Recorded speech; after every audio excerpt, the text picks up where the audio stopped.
Hello friends, आज हम करने वाले हैं प्रैक्टिस क्वेश्चन समय और दूरी चैप्टर के। देखिए, बहुत ही महत्वपूर्ण चैप्टर्स है जहां हमारी मुलाकात समीकरणों से होती है, जहां हमारे समझे हुए कॉन्सेप्ट का सटीक प्रयोग करना होता है, जहां प्रश्न की भाषा हमें सोचने को मजबूर करती है कि यहाँ कौन सा कॉन्सेप्ट लगेगा।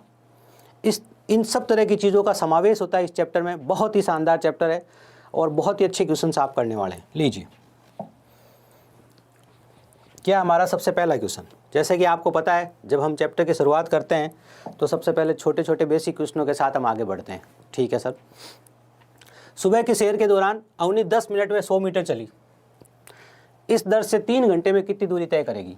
सर, अगर 10 मिनट में वो 100 मीटर चली है तो 3 घंटे में कितनी चलेगी? तो 3 घंटे में, अब ये तो बहुत सिंपल क्वेश्चन हो गया, आपको दूरी तो ज्ञात करनी है। ठीक है ना, बिल्कुल। बस 3 घंटे को आप क्या करना है, 3 घंटे को इंटू 60 लिख देना है। अब अगर हम डायरेक्ट उत्तर की तरफ देखें तो क्या गेम होगा, ध्यान से सुनना। 3 घंटे क्या होते हैं सर? 3 घंटे होते हैं 3 इंटू 60, 180 मिनट। 180 मिनट मतलब इसका कितना है, ये 10 है और ये 180 इसका 18 गुना है, तो दूरी भी 18 गुना तय करेगी। तो दूरी कितनी होगी? 1800 मीटर। 1800 मीटर कहाँ नजर आ रहा है? 1.8 मीटर में 1800 मीटर नजर आ रहा है। आप बड़े आराम से करना चाहते हो तो ध्यान से देखो। हाँ सर, आराम से करा दीजिए। 10 मिनट में 100 मीटर। ठीक है सर।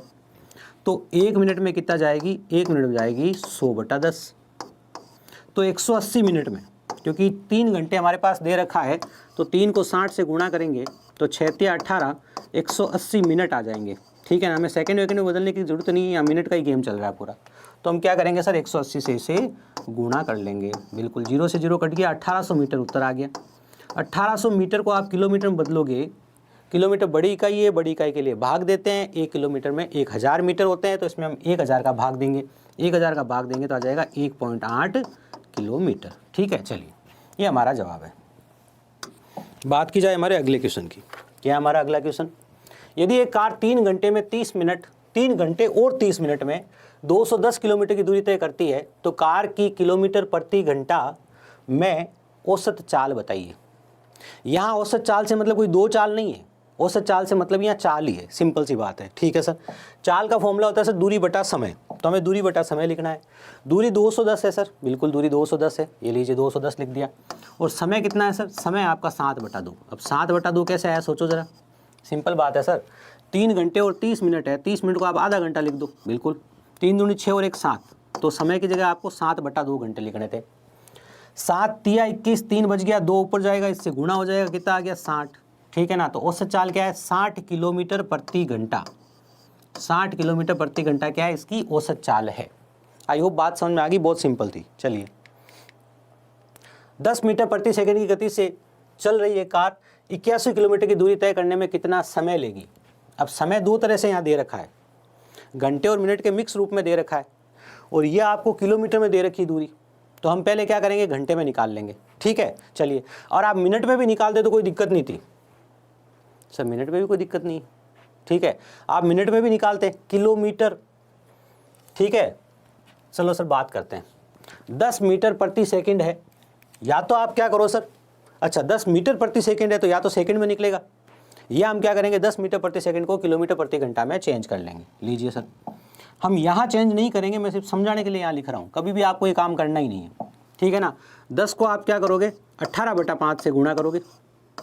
ठीक है, बिल्कुल, 10 को आप 18/5 से गुणा करोगे तो मीटर प्रति सेकंड से किलोमीटर प्रति घंटा में बदल जाएगा। बिल्कुल सर। अब हम ये काम यहीं पे करते हैं, डायरेक्ट कीजिए सर। ये आपने 81 लिखा, ये क्या है? दूरी। दूरी बटा चाल लिखूंगा तो समय आएगा। बिल्कुल, चाल कितनी है सर? चाल है 10 इंटू 18/5, बटा 5 ऊपर चला गया, या फिर आप ऐसे कर दो 5 एकम 5, 5 दूनी 10 कर दो। ठीक है, क्या लिखा है प्रारंभ में, ये हर बच्चे को समझ में आ जाए इसलिए एक बार वापस लिख देता हूँ, क्योंकि जो PDF से पढ़ रहा है वो परेशान नहीं हो। ये 10 लिखा था, इसको मैंने 18/5 से गुणा किया था। ठीक है सर। 5 एकम 5, 5 दूनी 10, 2 बार कट गया, बिल्कुल कट गया सर। अब देखो 9 से कट रहा है, 90 81, बिल्कुल सर। और 9 दूनी 18, तो 2 दूनी कितना हो गया? 4। तो ये क्या हो गया भैया? ये हो गया सर 2 सही 1/4 घंटे। अब चूंकि भाषा सरल है तो हमें पकड़ने में समय नहीं लगेगा। हमें पता है कि जो 1/4 घंटे हैं, इसको आप 60 से अगर गुणा करोगे तो कितने आ जाएंगे? 15 मिनट आ जाएंगे। इन चीज़ों में उन बच्चों को समय नहीं लगता है जो रोज़ अच्छे से प्रैक्टिस करते हैं। तो 2 घंटे और 15 मिनट क्या हो गया, आपके सवाल का जवाब हो गया। अभी तो हम बेसिक क्वेश्चन कर रहे हैं। बिल्कुल सर। बात की जाए हमारे अगले क्वेश्चन की, क्या है हमारा अगला क्वेश्चन, 2 बसों में से एक 300 किलोमीटर की यात्रा 7.5 घंटों में पूरी करती है तथा दूसरी जो बस है 450 किलोमीटर की यात्रा 10 घंटे में पूरी करती है, तो इनकी चालों का अनुपात बताओ। बिल्कुल बता देंगे सर। चाल होती क्या है सर, चाल होती है दूरी बटा समय, और हमें तो सीधा सीधा अनुपात बताना है। अब दूरी कितनी है सर, दूरी है 300, बिल्कुल ठीक है। और यहाँ बट्टा में कितना लिखना है, ध्यान से देखो, 7 दूनी 14, 1 15 बटा 2 घंटे, तो 15 बटा 2 घंटे ये लिख दिया, बट्टा में 15 बटा 2 घंटे। ये पहले की गति आ गई।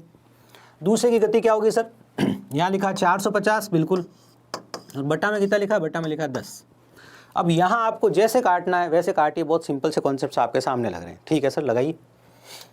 तो देखो भाई 0 से 0 कट गया, यहाँ 45 बच गया पहली बार में। बाकी तो देखो अगर मैं सब कुछ यहीं काटता, लेकिन कुछ बच्चे क्या PDF से पढ़ते हैं तो उनको थोड़ा सॉल्यूशन दिखना चाहिए कि सर ने क्या लिखा था, फिर काट दूंगा तो दिखेगा नहीं। ठीक है सर। 15 दूनी 30 कितना आ गया सर, 40 आ गया। ये 2 बार कट गया, 2 दूनी 4, 40 आ गया। ये तो बहुत सरल है सर, 8:9। तो चालों का अनुपात कितना आ गया, 8:9। तो डी क्या है, डी हमारा सही जवाब है। ठीक है। बात की जाए हमारे अगले प्रश्न की। अब अगले प्रश्न के ऊपर टाइप लिखा है, मतलब थोड़ा सा चेंजेज हुआ होगा। वो जो क्वेश्चंस थे सीधे सीधे फॉर्मूला बेस्ड थे, ठीक है ना, एक एक नियम का सीधा प्रयोग चल रहा था, और यहाँ थोड़ी सी आपको एफर्ट लगानी पड़ेगी। सिंपल बात है। एक व्यक्ति ने अपनी यात्रा का पहला भाग 160 किलोमीटर प्रति घंटा से और दूसरा भाग 240 किलोमीटर प्रति घंटा की गति से तय किया। ठीक है। उसे अपने गंतव्य तक की कुल दूरी 3840 किलोमीटर की जो दूरी है वो टोटल 20 घंटे में तय की गई है। तो दूसरे भाग की दूरी तय करने में उसे कितना समय लगा है, ये आपसे पूछा गया है। देखिए प्रश्न अच्छा है। एक छोटा सा समीकरण बनेगा, जिसे आप बोलते हो linear equation in one variable. ठीक है, और बहुत ही अच्छा क्वेश्चन है, इसीलिए मैं आपको रोज रोज समीकरण बनाना भी सिखाता हूँ, जो मैंने आपको बेसिक में भी सिखाए थे। ठीक है, चलिए कैसे करते हैं ध्यान से देखिए सर।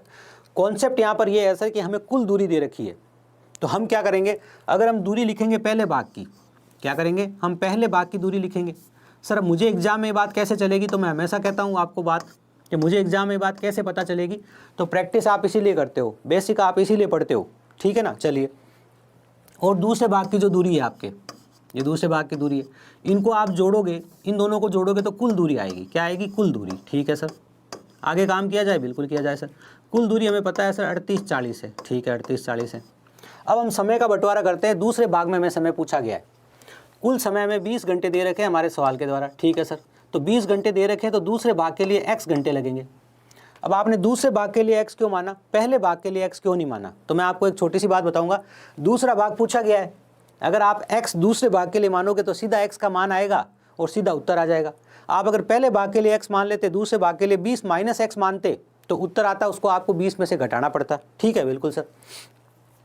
तो अगर 20 में से x घंटे निकल गए तो पीछे घंटे कितने बचे, 20 माइनस x। ये आपने पहले भाग के लिए समय दिया और ये आपने दूसरे भाग के लिए समय दिया, लेकिन हमें तो दूरियां लिखनी है सर, क्योंकि कुल दूरी दे रखी है हमें क्या दे रखी है सर, हमें कुल दूरी दे रखी है। ठीक है भाई, अब बात को समझो ध्यान से। यहाँ पर इनकी चाल क्या रही, पहले भाग में चाल रही 160 किलोमीटर प्रति घंटा, बिल्कुल सर, और दूसरे भाग में चाल क्या रही, 240 किलोमीटर प्रति घंटा। यही बात है, बिल्कुल सर, यही बात है। ठीक है, अब कहानी को आगे समझते हैं, बात को सुनिएगा ध्यान से। अब देखो भाई, यहाँ 160 गुणा 20 माइनस x, चाल और समय का गुणा करोगे तभी तो दूरी आएगी। ठीक है, प्लस 240x। ठीक है सर, 80 यहाँ पर आप कॉमन ले लीजिए। 80 आपने कॉमन लिया तो यहाँ क्या बच जाएगा, 2 बच जाएगा। 80 क्यों कॉमन लिया सर, 80 उधर बटा में लेके जाएंगे, कट जाएंगे, गणना छोटी हो जाएगी, समीकरण बहुत छोटा सा बन जाएगा। ठीक है sir, 20 minus x plus 3x, क्योंकि 80 हमने कॉमन लिया। 80 जो कॉमन लिया है दोनों में से, इस पद में से भी, इस पद में से भी, क्योंकि 160 और 240 मेरे को पहले ही 80 के गुणज दिख गए थे। 80 को इधर बटा में लेके आया मैं, तो 0 कट गया, फिर आपने काटा तो देखो 8 चौक 32 और 8 8 64। ठीक है सर, यहाँ कितना आ गया सर, 40 माइनस 2x प्लस का 3x बराबर कितना हो गया सर, 48 हो गया। बिल्कुल, यहाँ पर क्या आ जाएगा, x आ जाएगा, 40 हो जाएगा, माइनस हो जाएगा, x का मान क्या आ गया, 8। तो 8 घंटे दूसरे भाग में लगे हैं, 8 घंटे दूसरे भाग में लगे, जो हमारे सवाल का उत्तर है। अब यहाँ पर कुछ बच्चों के दिमाग में एक बात आएगी, कुछ बच्चों के दिमाग में एक बात आएगी, और वो बात ये होगी कि वो कहेंगे सर देखो यहाँ 160 की चाल है, बिल्कुल, और यहाँ 240 की चाल है, बिल्कुल। अगर चालों का जो अनुपात है वो 2:3 है, तो लगने वाले समय का अनुपात 3:2 होगा, बिल्कुल होगा 3:2। तो लगने वाले समय का अनुपात अगर 3:2 है तो अपने को कुल समय कितना दे रखा है सर? कुल समय अपने को 20 घंटे दे रखा है। तो इसको भी 20 बनाओ, इसका योग कितना हो रहा है 5। 20 घंटे बनाने के लिए 4 से गुणा करोगे तो 4 तिया 12 और 4 दूनी 8। तो दूसरे भाग में समय कितना लगा? दूसरे भाग में समय 8 घंटे लगा। लेकिन यहाँ एक बात समझ लेना, अगर आप परीक्षा में ये कॉन्सेप्ट लगा लेते तो बाई चांस आपका उत्तर तो सही आ जाता। लेकिन यहाँ एक दिक्कत है, हमारे सवाल ने ऐसा नहीं कहा कि प्रथम भाग और दूसरे भाग की दूरी समान है, क्योंकि जब दूरी समान होती है तो चाल और समय एक दूसरे के उल्टे होते हैं। अगर दूरी समान नहीं होती है तो चाल और समय एक दूसरे के उल्टे नहीं होते हैं। ये क्या बात हुई सर? आप खुद सोच लो। अगर यहाँ से आप अपने घर तक जाते हो, आज स्पीड आपने बढ़ाई तो समय कम लगेगा, स्पीड आपने कम करी तो समय ज़्यादा लगेगा। चाल और समय एक दूसरे के उल्टे हैं, लेकिन कब? जब दूरी नियत हो, दूरी फिक्स हो। यहाँ बाई चांस दोनों भाग की दूरी समान है। हमारे प्रश्न ने नहीं कहा था, हमारे प्रश्न ने कहा पहला भाग और दूसरा भाग, लेकिन बाई चांस हमारे प्रश्न में दोनों भाग की दूरी समान है, इसलिए इस और इससे सेम उत्तर निकल गया। लेकिन अगर यहाँ पर दोनों भागों की दूरी अलग अलग होती, ठीक है, प्रथम भाग और द्वितीय भाग बोला, ऐसा नहीं बोला बराबर बराबर है। बात समझ में आ गई क्या?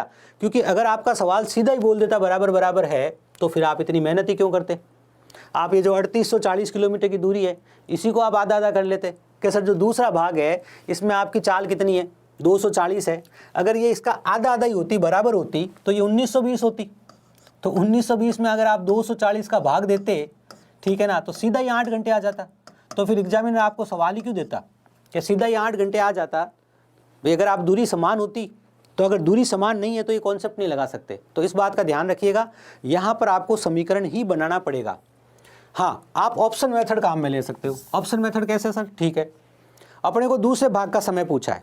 अगर अपने को दूसरे भाग का समय पूछा है, माना कि पहला ऑप्शन 8 है, अगर दूसरे भाग में 8 घंटे का समय लगेगा तो पहले भाग में 12 घंटे का लगेगा, क्योंकि कुल समय कितना है? कुल समय हमारे पास 20 घंटे है। ठीक है सर, यहाँ पर उसकी चाल 160 है और यहाँ पर उसकी चाल है वो 240 है। ठीक है, इन दोनों को गुणा करेंगे, इस दूरी को और इस दूरी को गुणा करेंगे, और गुणा करके जो दूरी आएगी बराबर बराबर आएगी। बाई चांस आ रही है बराबर बराबर, ध्यान रखना। इनको अगर आप जोड़ोगे तो आएगा 3840, जोड़ोगे तो कितना आएगा? 3840 किलोमीटर। तो 3840 किलोमीटर का मतलब सीधा सीधा ये हो गया कि आपका उत्तर सही है। बात समझे? तो आप ऑप्शन से ज़रूर इसे कर सकते थे, ठीक है, लेकिन आप यहाँ चाल समय एक दूसरे के उल्टे होते हैं, वो कॉन्सेप्ट यहाँ पर नहीं लगाओगे, क्योंकि आज बाई चांस उससे सही हो जाएगा, कल गलत भी हो सकता है। हाँ, आपका ऑप्शन मेथड यहाँ पर हिट हो रहा है बहुत ही आराम से, कोई दिक्कत की बात नहीं है। ठीक है, चलिए, तो आई होप आपने सवाल समझा होगा। समीकरण से थोड़ी आपकी मुलाकात हुई है। चलिए, जल्दी हो गई वैसे तो मैं थोड़ा लेट लाता हूँ समीकरण। अगले प्रश्न की बात करी जाए। क्या हमारा अगला प्रश्न? एक एम्बुलेंस अस्पताल ए से बी के लिए 60 किलोमीटर प्रति घंटा की चाल से चलना शुरू करती है। एम्बुलेंस की चाल प्रति 2 घंटे 20 किलोमीटर बढ़ जाती है। यह 320 किलोमीटर की दूरी कितने घंटे में तय करेगी? अब ये जो प्रश्न है ये एक बेसिक सवाल है, यहाँ पे कोई बड़ा लंबा चौड़ा लॉजिक नहीं है, बहुत छोटा सा लॉजिक है, उसको ध्यान से समझिए। आपको ऐड करते जाना है और फाइनल स्टेज पे पहुँचना है। ठीक है सर, देखो सर, ए से बी के लिए 60 किलोमीटर प्रति घंटा की चाल से चलती है, तो 2 घंटे में कितना चल लेगी? तो ध्यान से देखो। आप 2 घंटे में क्यों कह रहे हो सर? क्योंकि देखो 2 घंटे ही ये 60 किलोमीटर प्रति घंटा की चाल से चलेगी। 120 किलोमीटर की दूरी इसने तय कर ली। हमारे दिमाग में टोटल दूरी हमेशा घूमनी चाहिए कि 320 किलोमीटर की दूरी है। ठीक है, अब उसकी चाल क्या होगी? प्रति 2 घंटे बाद उसकी चाल 20 किलोमीटर प्रति घंटा बढ़ जाती है। तो 2 घंटे बाद अब इसकी चाल कितनी हो गई सर? 80 हो गई। 80 × 2 कीजिए आप, कितना हो गया? 160 किलोमीटर। ठीक है, कितना हो गया? 160 किलोमीटर। अब आपके दिमाग में एक पिक्चर चलनी चाहिए, और वो पिक्चर ये है कि समय कितना बच गया है, मतलब सॉरी दूरी कितनी बच गई है। जब आपने पहली दूरी इसमें से घटाई थी तो 200 किलोमीटर की दूरी उसे अभी तय करनी थी। ठीक है, अब आपने देखा यहाँ आने के बाद उसे केवल 40 किलोमीटर की दूरी तय करनी है। कितनी दूरी तय करनी है? केवल 40 किलोमीटर की दूरी तय करनी है। ठीक है भाई, 200 यहाँ पे बच गई थी, उसमें से 160 यहाँ पे आ गई, तो 40 किलोमीटर की दूरी अभी उसे तय करनी है। उसे यहाँ तक समय कितना लग गया? 2 घंटे और 2 घंटे 4 घंटे लग गए। तो 4 घंटे तो दोनों ही ऑप्शन में है। तो यहाँ आप ऑप्शन से भी थोड़ी थोड़ी मदद ले लेते कि 4 घंटे में रुकना है और फिर आगे सोचना है। अब इसकी चाल कितनी है? अब इसकी चाल कितनी है? अब इसकी जो चाल है वो है आपकी 100 किलोमीटर प्रति घंटा। कितनी है? 100 किलोमीटर प्रति घंटा। ठीक है, और इसे दूरी कितनी तय करनी है 40, तो समय कैसे लगेगा, समय से दूरी बटा चाल होता है, तो 40/100 और 40/100 हो गया आपका 2/5 घंटे, और 2/5 घंटे जो होते हैं इसको आप 60 से गुणा करोगे तो आ जाएगा 24 मिनट। कितने आ जाएंगे 24 मिनट। तो 4 घंटे के बाद ऊपर आपको केवल और केवल 24 मिनट ट्रेवल करना था, इतना समय इस एम्बुलेंस को लगता। तो अब इस सवाल में कोई बड़ा लंबा चौड़ा कोई कॉन्सेप्ट नहीं था, ये बेसिक कॉन्सेप्ट ही है। ठीक है, चलिए